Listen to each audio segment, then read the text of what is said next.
A gente está estudando aqui sobre um Deus vivo e poderoso, um Deus que nós servimos, um Deus que a gente diz que ama, que a gente diz que conhece.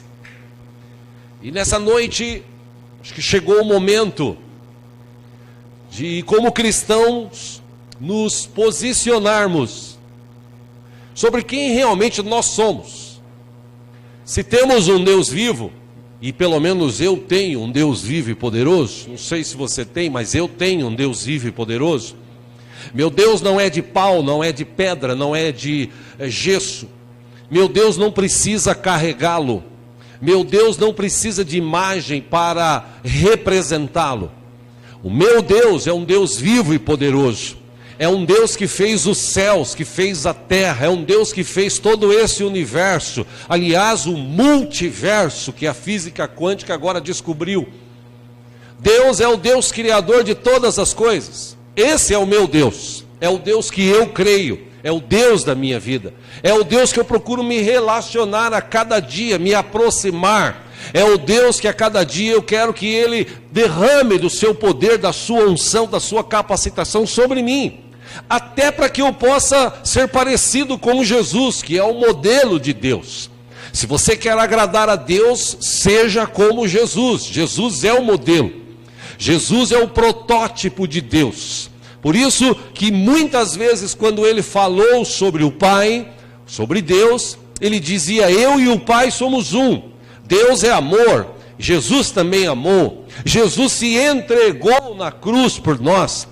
Só que Jesus não está mais na cruz, Jesus está vivo e está conosco aqui hoje. Ele vive e vive para sempre. Ele é o mesmo ontem, Ele é o mesmo hoje, Ele é o mesmo sempre. É o mesmo Deus, Ele não muda. E por causa dessa sua imutabilidade, Ele não pode mudar, Ele é o mesmo. Nós é que precisamos mudar. Nós é que precisamos ter uma mentalidade diferente. E ao longo desses anos aqui na igreja, desses últimos meses, a gente tem buscado aprender na palavra uma forma de nós conhecermos a Ele, uma forma de nós o entendermos, uma forma de a gente viver a plenitude de Deus em nós, o poder de Deus em nós, a presença de Deus em nós. Para tudo isso acontecer, é preciso nós nos posicionarmos. Por isso que a gente tem estudado sobre isso aqui. E o tema de hoje é converter-se, confiar e firmar-se na presença do Senhor. Gostaria de começar lendo com os irmãos um texto na Bíblia Sagrada. Você que trouxe a sua Bíblia, por favor, vamos ler juntos em Romanos capítulo 12. E por sermos cristãos, nós estudamos a Bíblia, que é a palavra de Deus em Cristo Jesus revelada a nós. Aqui a gente não fala nada além do que está escrito na Bíblia. Nós vivemos o que a Bíblia diz. Como nós estudamos aqui na Escola de Ministérios na sexta-feira, muita gente atualmente está tentando desacreditar a Bíblia. Dizer que a Bíblia não é bem isso que está escrito, dizer que a Bíblia foi escrita por homens, falam que a Bíblia ela foi reeditada, reescrevida em uma determinada época, de alguns anos atrás, de centenas de anos atrás. Mas na verdade, como nós estudamos aqui, se nós temos esta palavra, esta Bíblia, que é o livro mais lido ainda em toda a terra, é o livro mais vendido em toda a terra. Pessoas na China, pessoas no Irã, no Iraque, pessoas no Oriente estão tentando ler a Bíblia escondidos, porque ela é a palavra de Deus. E se Deus permitiu que essa palavra chegasse até hoje, que ela realmente fosse traduzida para o português, o que nós entendemos, que ela fosse editada, que ela fosse impressa, que ela fosse disponibilizada hoje em aplicativos de celular, de computador. Quer dizer, se Deus permitiu tudo isso, é porque tudo o que Ele quer que a gente seja e faça está descrito nessa palavra. E é por isso que a gente estuda a palavra aqui em nome de Jesus. Amém? Romanos capítulo 12. Se tiver alguém do teu lado sem Bíblia, se você puder repartir essa leitura, eu te agradeço. A partir do versículo 1 de Romanos 12, Paulo escrevendo à igreja de Roma, Ele disse o seguinte: portanto, irmãos, rogo-lhes pelas misericórdias de Deus, que se ofereçam em sacrifício vivo, santo e agradável a Deus. Aí ele diz: este sacrifício vivo, santo e agradável a Deus é o culto racional de vocês. Ou seja, vocês usam o raciocínio para cultuar a Deus. Vocês sabem o que vocês estão fazendo. Quando você vem à igreja, ou quando você está lá fora cultuando a Deus, você sabe o que está fazendo. Você não está fazendo aleatoriamente. Você não está fazendo porque alguém está mandando. Você faz porque você tem raciocínio. Você sabe do que está fazendo.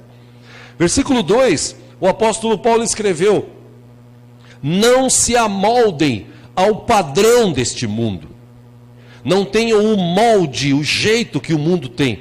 Mas transformem-se pela renovação da sua mente. E se você deixar de ter o padrão do mundo, o molde do mundo, e a sua mente for renovada, transformada, eu e você seremos capazes de experimentar e comprovar a boa, agradável e perfeita vontade de Deus. Agora, se você pode, vai para Romanos 13. Romanos capítulo 13. O apóstolo Paulo continua dando ensinamentos. A partir do versículo 8, ele disse o seguinte: nessa vontade de boa, perfeita, agradável de Deus, nessa renovação de mente, versículo 8, não devam nada a ninguém, a não ser o amor de uns pelos outros. Pois aquele que ama seu próximo tem cumprido a lei. Aí ele diz, versículo 9, pois esses mandamentos, parte deles está descrito em Êxodo capítulo 20. Não adulterarás, não matarás, não furtarás, não cobiçarás, e qualquer outro mandamento, todos se resumem neste preceito: ame o seu próximo como a si mesmo. Versículo 10 ele fala: o amor não pratica o mal contra o próximo. Portanto, o amor é o cumprimento da lei. Versículo 11, Paulo adverte dizendo o seguinte: você tem a mente renovada? Você quer conhecer a boa, perfeita e agradável vontade de Deus? Você quer realmente viver uma vida diferente? Cumpra os mandamentos amando. Aí ele diz, versículo 11, façam isso, compreendendo o tempo em que a gente vive. Ele ainda diz, ele vai mais longe, ele fala para a igreja de Roma, e serve para a gente hoje, ele diz: chegou a hora de vocês despertarem do sono. E por que ele fala isso? Porque agora a nossa salvação está mais próxima do que quando cremos. Por isso o versículo 12 ele fala: a noite está quase acabando, o dia logo vem. Portanto, deixemos de lado as obras das trevas e revistamo-nos da armadura da luz. Versículo 13, ele diz o seguinte: comportemo-nos. De que forma? Com decência, como quem age à luz do dia, não em orgias e bebedeiras, não em imoralidade sexual e depravação, não em desavença e inveja. 14, último desse que quero ler, ele diz: ao contrário, revistam-se do Senhor Jesus Cristo, e não fiquem premeditando como satisfazer os desejos da carne. Sorteio. Quem tem acompanhado as ministrações aqui da igreja sabe que a gente já estudou aqui o que é adorar a Deus. O que é adorar a Deus? Adoração, que tipo de adoração realmente a gente entrega, leva ao Senhor Deus dos exércitos. Semana passada a gente entendeu aqui que a gente ou crê ou não crê, nós precisamos definir. Aliás, a gente está chegando num tempo em que os cristãos precisam definir aquilo que eles realmente creem. Ainda não chegou essa época, mas vai chegar uma época em que os cristãos, eles realmente vão ter que viver pela fé, crendo em Deus, crendo no suporte de Deus, crendo na provisão de Deus. Porque, segundo a Bíblia, no futuro, tempos difíceis ou mais difíceis virão.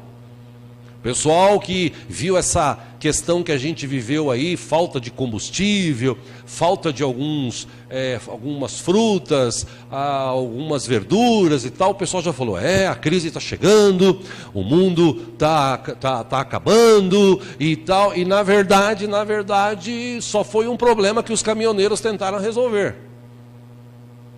Porque a gente ainda tem combustível, a gente ainda tem comida, e graças a Deus por isso. Estava só guardado num determinado lugar. Só foi os caminhoneiros voltarem, para essas coisas voltarem novamente para os postos, para os mercados e também para as feiras. É que muita gente vê essas coisas e fala assim, nossa, o fim está próximo. Não é nessa época ainda, o fim está próximo. Mas existem coisas mais profundas que a Bíblia diz que ainda vão acontecer. E nesse tempo, só quem tem um relacionamento com Deus diário, profundo, lembre-se, não com uma religião, não com uma seita, não, um relacionamento com Deus. E relacionamento com o Deus vivo só tem um caminho, segundo a Bíblia, é com Jesus, através de Jesus. É óbvio que hoje em dia tem muita gente falando que você pode chegar a Deus. É óbvio que hoje se fala que todos os caminhos levam o homem a Deus, mas isso é mentira segundo a Bíblia. A Bíblia diz que só tem um caminho. Aliás, Jesus disse, eu sou o caminho, a verdade e a vida. Você quer chegar ao Pai, você tem que passar por mim. Foi mais ou menos isso que Jesus quis dizer. Lá também no final do Novo Testamento diz que só tem um mediador entre Deus e os homens, a saber, Jesus Cristo. Então, para a gente se chegar a esse Deus, a gente precisa ter Jesus. A gente não precisa ter religião, nós precisamos ter Jesus. Só que para ter Jesus, Paulo está falando à igreja de Roma, como nós lemos o seguinte, quando você está em Cristo, e ele escreveu isso também para a igreja de Corinto, 2 Coríntios 5:17, ele disse, aquele que está em Cristo, nova criatura é. As coisas velhas passaram, tudo se fez novo. Ou seja, quem está com Cristo tem uma nova vida. Ele não vive mais segundo o costume, o molde do mundo. Por isso que Paulo escreveu à igreja de Roma dizendo o seguinte, não vos conformeis com este mundo, ou seja, não tenha a forma do mundo. Qual é a forma do mundo? O mundo aprisiona as pessoas, cega as pessoas. O pecado que se pratica diariamente no mundo, as pessoas vivem na prática do pecado. E o pecado afasta o homem de Deus. O pecado leva as pessoas a brigarem, a discutirem, a roubarem, a enganarem as outras, a se prostituírem. O pecado leva as pessoas para longe de Deus, porque Deus é santo. Por isso que Paulo fala para a igreja de Roma, gente, para vocês experimentarem esse Deus grandioso, poderoso, que a gente tem estudado aqui nesses domingos, Deus criador, Deus maravilhoso, para você experimentar este Deus, você precisa mudar o teu jeito de pensar. E para mudar o jeito de pensar é preciso vir uma renovação de Deus através do seu Espírito nas nossas vidas. Primeiro passo é receber Jesus. Segundo passo é ser batizado. Terceiro passo é seguir essa vida de cristão. Estudando a Bíblia, orando diariamente, se possível vez ou outra jejuando, buscando conhecimento, buscando se aproximar de Deus. Se a gente olhar para a Bíblia, a gente encontra na Bíblia várias histórias de pessoas que tiveram a oportunidade de se converter, tiveram a oportunidade de se firmar, de confiar em Deus, mas foram vencidas pelas circunstâncias. E essa talvez seja a maior questão no século 21, o século que nós estamos vivendo. As circunstâncias do mundo hoje levam as pessoas a desconfiar de Deus, a desacreditar de Deus. Tipo, será que Deus vai mesmo abençoar? Será que Deus realmente vai curar? Será que Deus realmente vai fazer algo de novo, de diferente? Será que Deus ainda existe? Será que Deus pode agir? Será que Deus tem poder para fazer isso? Quando Jesus esteve nesta terra como homem, uma das coisas que me chama a atenção foi no seu relacionamento com os seus discípulos. No começo de Lucas fala sobre isso.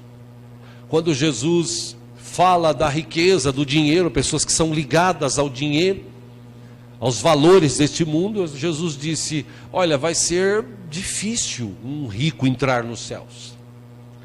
Porque o rico, ele é senhor de si, ele acha que o dinheiro dele é tudo o que ele tem, ele acha que porque ele tem dinheiro, ele tem controle, ele acha que porque ele tem dinheiro, ele pode comprar todas as coisas, fazer todas as coisas. E o dinheiro é algo que Deus nos permite ter para nos abençoar. Deus nunca proibiu ninguém de viajar, Deus nunca proibiu ninguém de ter uma boa casa, um bom carro. O problema é que as pessoas colocam o coração nisso. E Jesus, quando estava tratando com seus discípulos, chegou um homem e disse assim: ô bom mestre, o que eu preciso fazer para ter a vida eterna? Jesus falou: você precisa fazer isso, isso, isso, respeitar teu pai, tua mãe, você, enfim, cumprir os preceitos bíblicos. Ele falou: mas isso eu já faço. Jesus fala assim: mas falta uma coisa para você. Você precisa vender tudo que você tem, dar para os pobres e me segue. Didaticamente, Jesus quis mostrar para ele o seguinte: você não pode ficar apegado ao que você tem. Mas ele era tão apegado ao que ele tinha, ele vivia tanto essa matéria atrás de dinheiro, de posses, que ele, segundo o texto, diz que ele baixou a cabeça e foi embora. Aí Jesus disse: vai ser difícil um rico entrar no céu. Aliás, os seus discípulos disseram: Senhor, desse jeito vai ser difícil alguém entrar no céu. Num outro texto de uma outra questão, também falaram: Jesus, vai ser difícil essa pessoa ser salva, ser curada. E Jesus disse: olha, pode haver impossíveis para os homens, mas para Deus não existe impossíveis. Deus pode fazer qualquer coisa. Esse Deus que eu disse que é o meu Deus, que eu conheço, que eu espero que também seja o teu Deus. Quando a gente fala de Paulo escrevendo à igreja de Roma, ele fala: renove a mente, é preciso renovar a mente. O problema é que a gente vive num mundo, e esse mundo, como eu disse, ele tem uma característica, ele tem um molde. Esse molde do mundo, ele é arcaico, ele é podre, ele é corrupto. Esse sistema que diz o mundo, a própria Bíblia diz que o Deus deste século cegou o entendimento das pessoas para que elas não conheçam Jesus. As pessoas hoje, elas estão cegas, elas estão procurando Deus. Mas o Deus deste século, o diabo que está por aí rondando esta terra, ele tem cegado a visão espiritual das pessoas. Por isso que eu digo que eu e você somos privilegiados, porque Deus tirou esse véu e a gente conseguiu encontrar Jesus, enxergar, Ele nos deu salvação, e é por isso que a gente está aqui hoje. Nós só estamos aqui hoje porque Jesus Cristo olhou para nós e teve misericórdia, e Deus tirou as vendas dos nossos olhos. Mas tem muita gente cega por aí, espiritualmente falando. E quando a gente fala de renovar a mente, eu era desse sistema. Esse talvez seja o maior problema do século 21. Porque hoje a gente é tão ligado nesse sistema. Esses dias aí, teve pessoas que, foi falado, né, que o WhatsApp ia ficar desligado durante 48 horas. O governo estava exigindo isso, para que o povo não se comunicasse para uma nova greve. E aí o povo já ficou desesperado. Eu assisti uma entrevista que me mandaram pelo WhatsApp, inclusive, o jornal da Globo News entrevistou pessoas na Avenida Paulista e disse: e aí, se você ficar sem o WhatsApp? Aí a pessoa disse: nossa, vai ser difícil, porque eu tenho muitos contatos, porque eu tenho isso. Só uma pessoa de 3 ou 4 que foram entrevistadas disse o seguinte: bom, a gente vivia sem o WhatsApp, a gente acha que pode sobreviver sem ele. Mas hoje a gente vive num sistema que tudo está ligado a isso. Nós estamos tão ligados nessa vida que o mundo oferece, que hoje as pessoas parecem que elas não querem mais ir para o céu. Elas não querem mais conhecer a Deus. Elas só querem Deus no momento que está sofrendo, no momento que está passando por dificuldade, está com enfermidade, no momento que está com solidão, com tristeza. Aí eles querem Deus. Quando está tudo bem, as pessoas não querem saber de Deus. Por isso que Paulo fala à igreja de Roma: gente, vocês precisam renovar a mente. Vocês não podem ter a forma do mundo. Agora vocês estão em Cristo, vocês têm uma nova vida. E nessa nova vida, você agora é livre daquela velha vida. Ele disse aqui, por exemplo, não viva mais, em Romanos 13 que nós vemos, não viva mais em bebedeiras, não viva mais em orgias, não viva mais na mentira. Você não precisa mais disso. Agora você está livre para viver uma vida decente. E de manhã a gente estudou aqui sobre o povo que saiu do Egito. O povo que saiu do Egito. E a gente sempre estuda aqui sobre esse tema. O povo que saiu do Egito saiu de lá próspero, porque quando Deus mandou a última praga, que morreram os primogênitos de todos os egípcios, Faraó liberou o povo. E quando o povo estava saindo, os egípcios encheram eles de ouro, de prata, de panos, de animais. Tipo assim, some daqui. Por causa desse Deus de vocês, a gente passou por isso. Então vão embora. Eles saíram de lá prósperos. Eles saíram de lá saudáveis. Porque a Bíblia diz que durante toda a caminhada deles, difícil você ver uma informação dizendo assim: eles ficaram doentes. Teve alguns que morreram porque desobedeceram, porque falaram mal, mas ficaram doentes, saíram de lá saudáveis. E ainda Deus foi mais longe, porque a Bíblia diz que Deus cuidou tanto deles, que nos 40 anos que eles caminharam pelo deserto, as roupas deles não se desgastavam e nem as suas sandálias. Porque quando Deus faz mesmo, Deus dá, Deus mantém. E por último eles saíram dali com uma promessa de uma nova vida, de um novo lugar. Mas a mente daquele povo, e é isso que me chama a atenção nos textos, a mente daquele povo, eles eram tão escravos, tão escravizada no local onde eles viviam. Eles estavam tão acostumados. Lembre-se, tinha uma promessa de Deus de tirá-los de lá. Eles oravam diariamente para Deus tirar eles de lá. Aí a Bíblia diz que um dia Deus se lembrou deles. Aí Deus manda Moisés, e Moisés vai lá e enfrenta o faraó. Acontece toda aquela situação que você que lê Bíblia sabe, até que o povo é liberto. Eles oraram pedindo isso. E quando eles são libertos, quando eles saem, quando eles estão caminhando, ricos, cheios de riqueza, de ouro, prata, bronze, panos, animais, saíram de lá com saúde, saíram de lá para uma terra que mana leite e mel, que Deus tinha prometido. Ainda assim a mente deles era uma mente de escravo. Eles estavam caminhando, mas eles sempre se lembravam de lá. Por isso que, fazendo uma comparação, tem muita gente hoje que vai à igreja, mas a mente dele ainda está escravizada no mundo. Então ele não consegue decidir o que ele quer. Ele não consegue se decidir pelo Senhor, ele não consegue se converter. Ele vai na igreja, ele gosta da igreja, mas ele não se converte, ele não muda de atitude. O que aconteceu com aquele povo? A maioria esmagadora acima de 20 anos ficou pelo deserto. Gente que tinha uma mente muito escrava. No livro de Êxodo, capítulo 14, acompanha aqui no telão, com a ajuda dos irmãos lá, versículo 10. O texto diz que ao aproximar-se o faraó, os israelitas olharam e avistaram os egípcios que marchavam na direção deles. Lembre-se, eles tinham saído, estavam ricos, saudáveis e caminhando para uma terra onde manda leite e mel. Mas veio uma situação, aterrorizados, eles clamaram ao Senhor. No mesmo instante disseram a Moisés: foi por falta de túmulos no Egito que você nos trouxe para morrermos no deserto? O que você fez conosco, tirando-nos de lá? Nós já tínhamos dito no Egito: deixe-nos em paz, seremos escravos dos egípcios. Antes ser escravos dos egípcios do que morrer no deserto.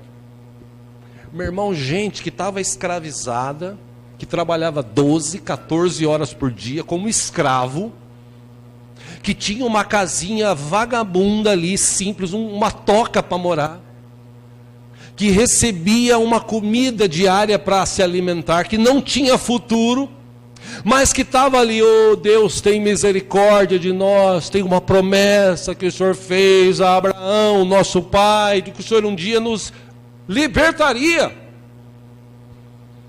Aí Deus lembra-se, manda Moisés, liberta o povo, e eles saem de lá ricos, saudáveis, saem de lá para uma terra que manda leite e mel. Aí eles iam ter uma casa para morar boa, iam ter um terreno bom para plantar, para colher, ia se alimentar melhor, mas eles tinham que passar, vencer aquela barreira, se converter a Deus.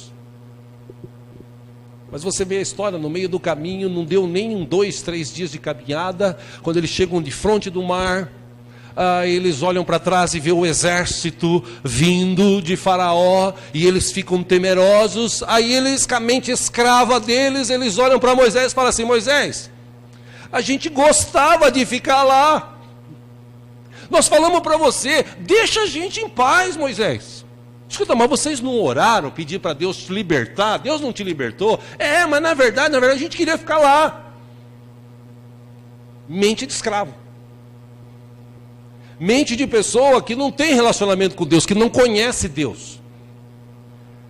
Livro de Êxodo, capítulo 16, versículo 2, numa outra ocasião, no deserto, toda a comunidade de Israel reclamou a Moisés e Arão. Disseram-lhes os israelitas: quem dera a mão do Senhor nos tivesse matado no Egito. Lá nós sentávamos ao redor das panelas de carne e comíamos pão à vontade. Mas vocês nos trouxeram a este deserto para fazer morrer de fome toda essa multidão. Aí Moisés clama a Deus. Deus manda o maná, aquele pãozinho diário que chegava, e eles comiam. Aí depois reclamaram que eles estavam comendo muito maná, que eles queriam carne. Aí Deus manda as codornizes, eles comem carne. Aí eles começam a comer carne, começam a comer o maná, começam a comer carne, o maná. Passa um tempo, tem um texto que eu acabei não colocando aqui, mas tem um texto no meio deste aqui que eles dizem o seguinte: Moisés, a gente está cansado de comer essa porcaria de comida. Essa expressão que a NVI traz. O mesmo povo que em Êxodo capítulo 15, versículo 19, que diz o seguinte: quando os cavalos, os carros de guerra, os cavaleiros do faraó entraram no mar, o Senhor fez que as águas do mar se voltassem sobre eles, mas os israelitas atravessaram o mar pisando em terra seca. Do outro lado, então, Miriam, a profetisa, irmão de Arão, pegou o tamborim, e todas as mulheres a seguiram, tocando tamborins e dançando. E Miriam, tocando tamborim e dançando, cantava: cantem ao Senhor, porque ele triunfou gloriosamente, ele lançou ao mar o cavalo e o seu cavaleiro. Aquele mesmo povo que atravessou em terra seca, aquele mesmo povo que do outro lado viu a água fechando e o exército todo de Faraó morreu. Aquele povo que estava cantando, adorando a Deus, dizendo: Deus é bom, Deus é maravilhoso, olha a vitória que Ele nos deu. No outro dia, eles já estavam reclamando. Passados-se mais alguns dias, eles continuavam reclamando. Porque, meu irmão, sabe, a mente escrava, ela é assim. Mente escrava é assim. No Brasil está cheio de gente assim. O que eu mais ouço diariamente, principalmente no WhatsApp, é a pessoa reclamando: esse país é uma porcaria. Esse país é uma droga. Não, o Brasil é um dos melhores países que tem nessa terra. Escuta o que eu estou te falando. Um dos melhores países que tem nessa terra para viver é o Brasil. Terra que tudo que você planta, dá. A gente está com um problema de políticos maus, corruptos.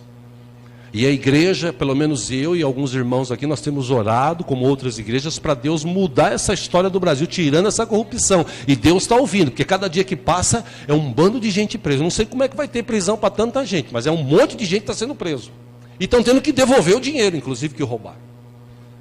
O Brasil é uma benção, mas as pessoas falam mal do Brasil. Vem na igreja no domingo, ouve uma palavra, canta louvores. Oh Deus, tu és maravilhoso, tu és bom. Eu me rendo aos teus pés. A tua presença está aqui. Vim para te adorar, tu és maravilhoso. Eu vou acelerando para a tua presença, tu és o meu Deus. Aí ouve a palavra, aí vai embora para casa. Chega no outro dia e fala: voltei à vida normal, voltei para o mundo. E no mundo, o mundo é difícil. O mundo tem gente reclamando, tem. É por isso que Deus te levantou, para você ter uma boca que traga bênção, que fale coisas diferentes daquilo que as pessoas falam. Deus nos levantou para isso. O problema é que a gente ainda tem, muitos de nós, a mente escrava. A gente ainda vive, olha para uma situação e fala: isso aqui não tem jeito. Eu lembro do pastor Walter de Oliveira, há uns anos atrás, quando ele veio aqui, e ele disse assim, uma vez uma irmã chegou em mim e disse para ele: pastor, eu fui no hospital, fiz um exame, levei para o médico olhou e falou assim: no teu caso é só Deus. Aí ela pegou o exame e voltou para casa chorando. Aí no domingo falou: pastor, o médico olhou e falou que só Deus. Aí ele falou: glória ao Senhor. Se for só Deus, Deus pode fazer o impossível e Ele vai fazer isso na sua vida. É que o problema é que as pessoas quando falam assim: é só Deus agora, então já era. Não, espera um pouquinho, se é só Deus, aí que o negócio vai bem, porque aí Deus vai agir. Eu tenho um Deus vivo e poderoso que pode fazer coisas tremendas, maravilhosas. Aliás, segundo a Bíblia, Ele pode fazer infinitamente mais. O problema, meus irmãos, é que num dia a gente está aqui glorificando a Deus, no outro dia a gente está no mundo, com a mente voltada para o mundo. E a nossa mente não é para ficar mais voltada para o mundo. Não é para você ficar ligado em riqueza. Não estou falando que você não pode ter dinheiro. Tomara a Deus que Ele te dê bastante dinheiro. Tomara a Deus que Ele te dê um bom carro, uma boa casa, um bom trabalho. Amém, isso é bênção de Deus. Mas não põe teu coração nisso. Os valores espirituais são muito maiores e duráveis. Aliás, a Bíblia diz que o que vale mesmo é aquilo que você não vê. Por exemplo, eu não vejo Deus, mas eu sei que Ele está aqui. Eu não vejo o seu Espírito, mas eu sei que Ele está em mim, está aqui. Eu não vejo a salvação, mas eu sei que Cristo já me deu a salvação na cruz do Calvário. Ou seja, eu não vejo o poder de Deus agindo, mas eu sei que o poder de Deus está agindo na minha e na tua vida. Na vida daqueles que creem, claro. A questão é: será que eu realmente me converti? E não é só levantar a mão e ser batizado, isso faz parte. Mas converter é viver uma nova vida. Por isso que Paulo, na escrita à igreja da Galácia, Gálatas capítulo 2, versículo 20, o apóstolo Paulo escreveu o seguinte: eu fui crucificado com Cristo. Assim, já não sou eu quem vive, mas Cristo vive em mim. A vida que agora vivo no corpo, eu vivo-a pela fé no Filho de Deus, que me amou e se entregou por mim, lá na cruz do Calvário. Ou seja, Paulo disse o seguinte: agora a minha mente não está mais ligada no mundo, agora eu vivo como se eu estivesse vivendo em Cristo. A vida de Cristo está em mim. Por isso que num outro texto ele diz o seguinte: vocês são embaixadores. E eu já falei aqui qualquer dia, ainda vou pregar sobre isso aqui. O pastor Walter tem uma mensagem maravilhosa sobre isso. Embaixador, quando você vê a palavra embaixador, se você buscar no dicionário embaixador, por exemplo, dos Estados Unidos, já falei sobre isso aqui, repito rapidamente, embaixador dos Estados Unidos, você acha que ele recebe em merreca, ou quer dizer, em real ou em dólar? Ele recebe em dólar. O dinheiro dele está garantido porque vem lá dos Estados Unidos. Ele está no Brasil, mas aonde tem o terreno, a casa lá dos Estados Unidos, lá da onde ele é embaixador, a embaixada, você pode pesquisar isso. Aquele lugar é território americano. Para entrar lá você precisa de autorização. Mas eu não estou no Brasil? Sim, mas foi cedido para eles e lá é um território americano. Para você entrar você precisa pedir autorização. Lá, ou na casa do embaixador, existe algo de diferente. Aquilo ali pertence aos Estados Unidos. Estou falando do embaixada dos Estados Unidos, tem outras tantas. Pode pesquisar sobre isso que você vai ver. Aí Paulo faz uma comparação, diz o seguinte: vocês são embaixadores de Cristo. Ou seja, aonde você mora, a tua casa, apesar dela estar ali, cercada de vizinhos, ou num prédio, onde você morar, A tua casa ali é um lugar dos céus, onde tem um servo de Deus, uma serva de Deus que serve um Deus vivo e poderoso. A bênção que vem para a tua vida, ela pode até passar pela mão do teu patrão para te pagar o teu salário, ou pela mão dos negócios que você faz, mas vem dos céus. Meu irmão, pode faltar dinheiro no Brasil, pode faltar dinheiro na terra, mas nos céus nunca falta. E Deus, se precisar, Ele manda anjo, manda alguma coisa para mandar recursos para mim e para você. Deus é capaz de fazer coisas tremendas. Se precisar, Ele faz isso. Então, Paulo disse o seguinte: agora eu vivo em Cristo. A minha vida é uma nova vida. A minha mente agora, ela não pensa mais como o mundo. Lembre-se que o povo que estava próspero, saudável, e tinha uma promessa de Deus para uma terra prometida, aquele povo saiu de lá, feliz, mas eles viviam oscilando. Ficavam felizes por algo que Deus fazia, e ao mesmo tempo ficavam tristes, e reclamavam, e amaldiçoavam. Povo que não tinha um relacionamento com Deus, uma vida com Deus. Povo que saiu liberto porque Deus tinha feito uma promessa. Se você ler o texto, você vai ver que só Josué e Calebe, acima de 20 anos, só Josué e Calebe, daquela geração acima de 20 anos, é que entrou. Os abaixo de 20, Deus teve misericórdia, eles entraram. Mas acima, só Josué e Calebe. E meus irmãos, diz que mais de 600 mil homens saíram de lá. O texto fala 600 mil homens. Você calcula aí, os que são casados, mais umas 500, 600 mil mulheres, talvez até um pouco mais, porque tinha as descasadas ou as que não eram casadas. E naquela época não tinha televisão, imagina os filhos que eles tinham. Tinha um monte de filho. Por isso que os historiadores dizem que tem mais ou menos 2 milhões e meio que saíram de lá. Imagina que 1 milhão, mais ou menos 1 milhão tinha acima de 20 anos. Só 2 entraram na terra prometida. Porque foram os únicos 2 que acreditaram num Deus vivo, num Deus poderoso. Por isso que eu estou dizendo aqui hoje, meu irmão, que a gente precisa neste século de crentes que estejam realmente convertidos a Deus. Essas 3 questões: primeiro, converter-se.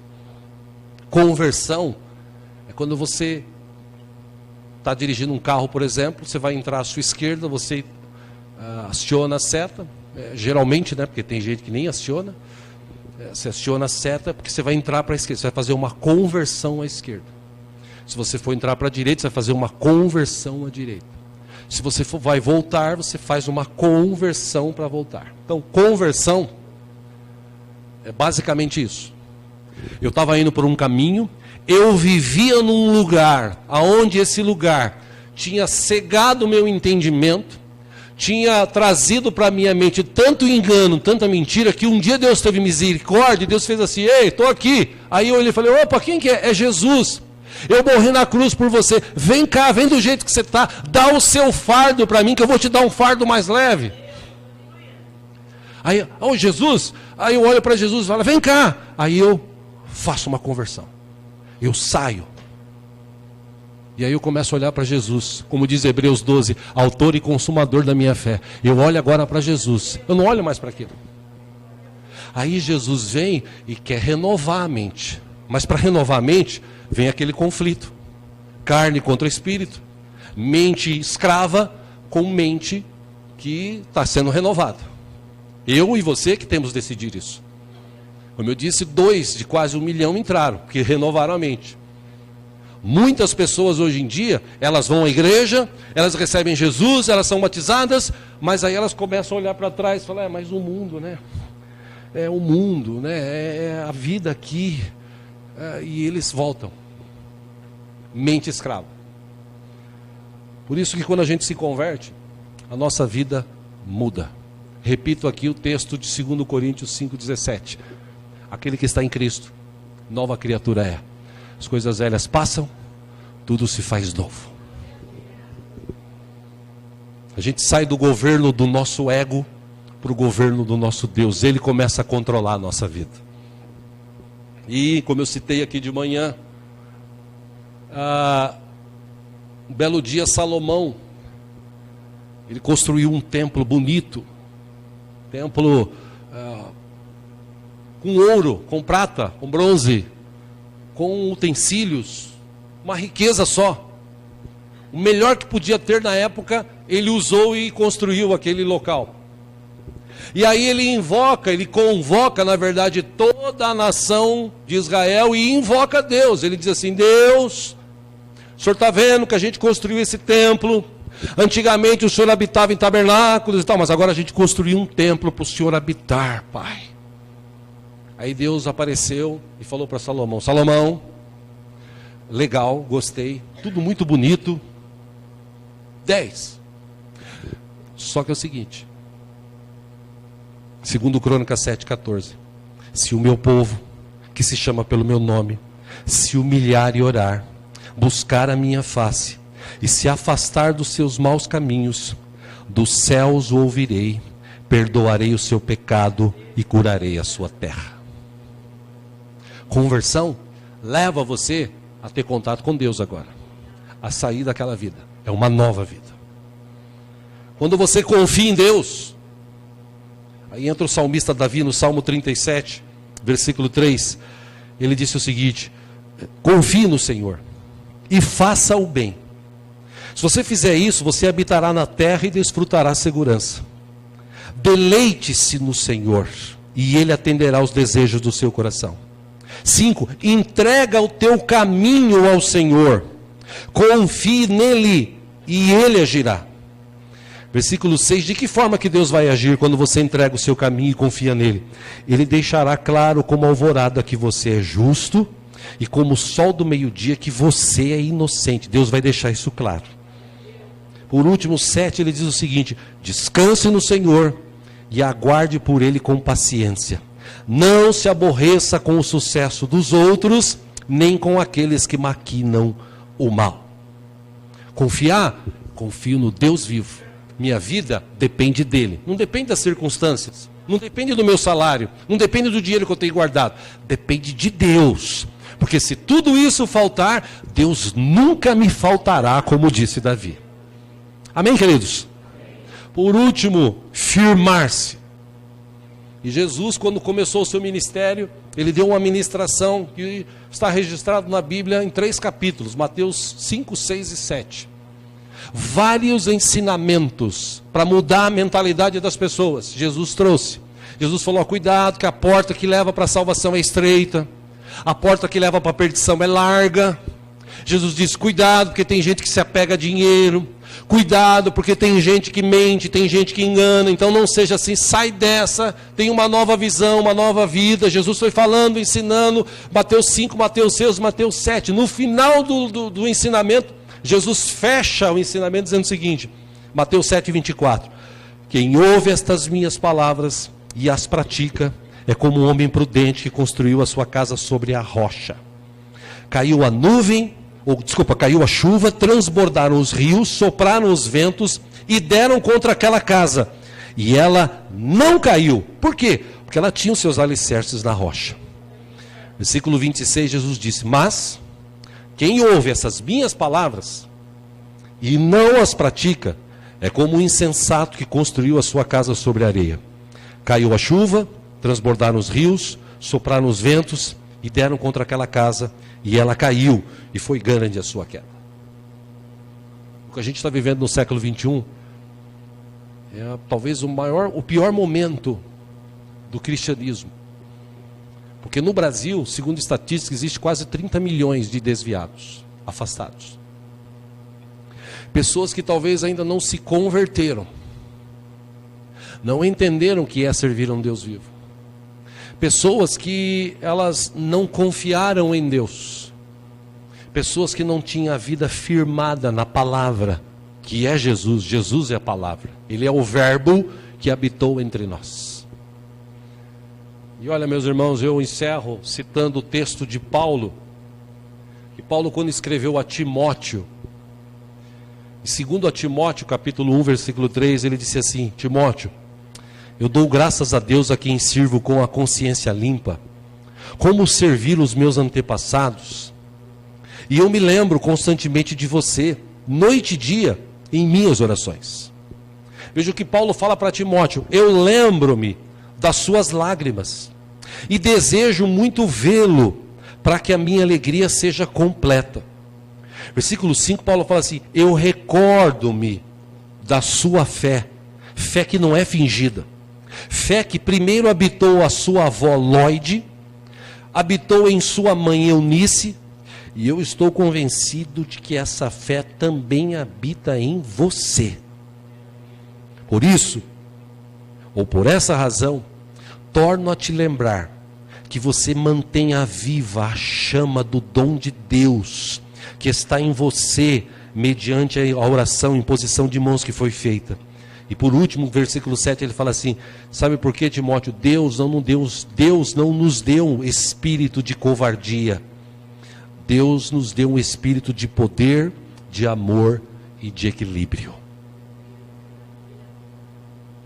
Esse é o Deus que a gente serve. Por isso que eu digo, meus irmãos, e repito, que tem muita gente que precisa tomar um posicionamento. Eu sou realmente cristão? Sou. Mas eu sou cristão meia boca, que vai na igreja de vez em quando, que qualquer coisa lá fora me segura? Não, eu sou aquele cristão que adora a Deus, em espírito e em verdade, que sirva um Deus vivo, e esse Deus está comigo. A minha vida, ela se converteu. Eu andava aqui, eu estava no Egito, lá no mundo.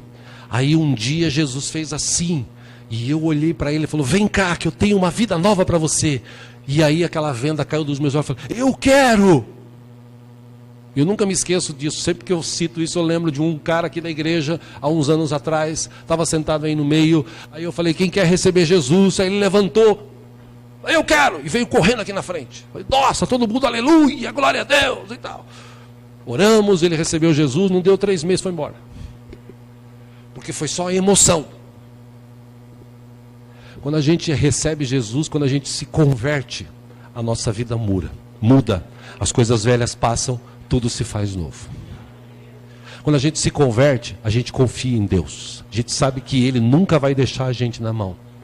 Por último, quando a gente se converte, a gente está firme na rocha que é Jesus. Portanto, meu irmão, minha irmã, hoje eu e você, a gente tem a oportunidade de mais uma vez nos aproximar desse Deus e desfrutar daquilo que Ele tem ainda para oferecer a nós. A sua presença, seu amor, sua bondade, seu perdão, sua misericórdia, e ainda poder participar desse ato glorioso, a ceia do Senhor. O corpo e o sangue de Cristo representado no cálice com o suco e no pedaço de pão. Sabe, meus irmãos, lá atrás, a Bíblia diz no Salmo 42, versículo 1, que como suspira a corça pelas correntes das águas, assim por ti, ó Deus, a minha alma suspira, e eu tenho esse desejo de estar contigo. Uma história de uma mulher chamada Norma Jeanne Mortenson. Ela nasceu em Los Angeles, no dia 10 de junho de 1926. A história diz que infelizmente ela foi abandonada pela mãe biológica. Ela cresceu sem saber quem era o pai e mais tarde foi levada para viver com pais adotivos que tinham problemas mentais. Norma passou a maior parte da infância em orfanatos ou lares adotivos. Alguns autores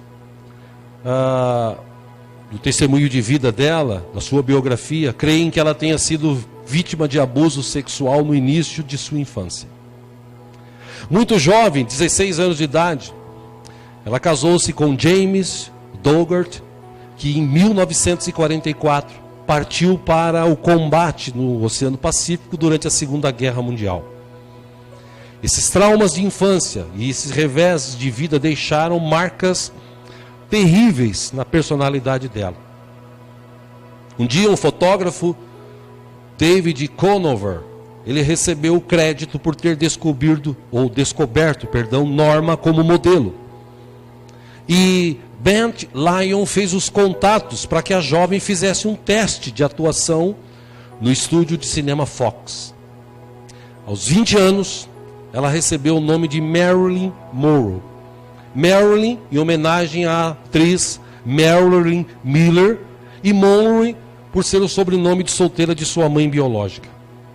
Ao longo dos anos, Marilyn Monroe construiu uma carreira bem-sucedida como estrela de cinema. Entretanto, na manhã de 5 de agosto de 62, ela foi encontrada morta em sua casa, em Los Angeles, provavelmente por causa de uma overdose de remédios. Ela não conseguia dormir. Essa é a informação que se tem de Marilyn Monroe. E um dia, ou 5 dias antes dela morrer, segundo a história, Billy Graham, na época evangelista, Deus o impulsionou a ir num show dela, ou no lugar onde ela estava, e dizer para ela: você precisa ter relacionamento com Deus. Deus te ama. Deus quer te dar uma nova vida. E ela olhou para ele e disse assim: eu não preciso do seu Jesus. 5 dias depois, ela liga para o seu psicólogo, psiquiatra, pede para ele remédios, ele receita, ela vê, e segundo dizem, ela, em vez de tomar 2 cápsulas, ela tomou o vidro todo. E naquela noite ela morreu. Ela teve a possibilidade, a oportunidade de receber Jesus. Acho que Jesus estava fazendo assim: ei, eu estou aqui.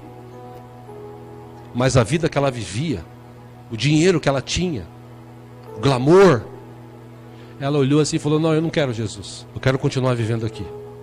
Aquele povo que saiu do Egito, Moisés, era melhor a gente ter ficado lá. Lá a gente era escravo, mas lá a gente estava lá. A gente pediu para você não tirar a gente de lá. Escuta, vocês pediram para não tirar, vocês oraram tantos anos para Deus tirar vocês de lá. Aí Deus tira vocês de lá, vocês vêm me falar isso. Meu irmão, minha irmã, é assim que muita gente está vivendo hoje. De altos e baixos, oscilando. Mas ainda assim, nessa noite, Jesus Cristo está aqui dizendo: ei, eu estou aqui. Eu amo você. Eu dei a vida por você. Eu quero te dar uma nova vida hoje. Eu quero renovar a tua mente hoje. Eu quero trazer um novo tempo na tua vida. Esse Jesus que está vivo, que ressuscitou, que venceu o pecado, que venceu a morte, está aqui conosco. Eu não posso vê-lo, mas eu posso senti-lo, eu sei que Ele está aqui. E eu convido você agora, antes da gente participar da ceia, a fechar os teus olhos.